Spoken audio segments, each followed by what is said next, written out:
साम्राज्य, सामान्यांचा असामान्य आवाज।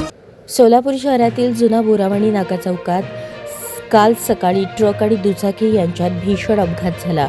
या अपघातात दुचाकीवरील 2 जणांचा जागीच दुर्दैवी मृत्यू झाला आहे।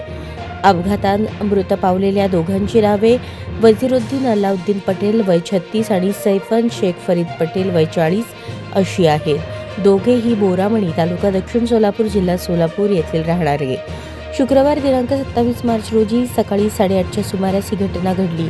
वजीरुद्दीन पटेल सैफन पटेल हे MH13 BT 5822 या मोटरसायकलवरून जात होते। त्याचवेळी आरोपी सलीम इस्माईल साब भैरामडगी वय 35 राहणार सुटणार तालुका आळंद जिल्हा गुलबर्गा कर्नाटक यांनी आपल्या ताब्यातील ट्रक भरधाव वेगाने निष्काळजीपणे चालवत मोटरसायकलला पाठीमागून जोरदार धडक दिली। धडकेत दुचाकीस्वार दोघे खाली पडले।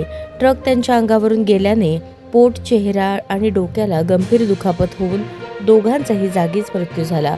मृत वजीरुद्दीन पटेल यांचे भाऊ शुकूर अल्लाउद्दीन पटेल वय 55 यांनी जेलरोड पोलीस ठाण्यात फिर्याद दाखल केली आहे।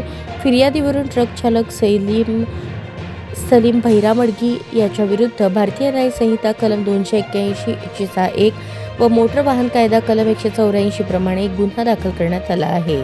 अधिक तपास पोलीस उपनिरीक्षक मस्के करत आहेत। या अपघातामुळे बोरावणी परिसरात शोककळा पसरली असून अपघाताची संपूर्ण घटना CCTV कॅमेऱ्यात कैद झाल्याचे सांगितले जात आहे। सोलापूर हैदराबाद महामार्गावरील अपघातांची मालिका सुरूच असल्याने स्थानिक नागरिकांनी वाहतुकीच्या नियमांचे काटेकोरपणे पालन करण्याची मागणी केली आहे।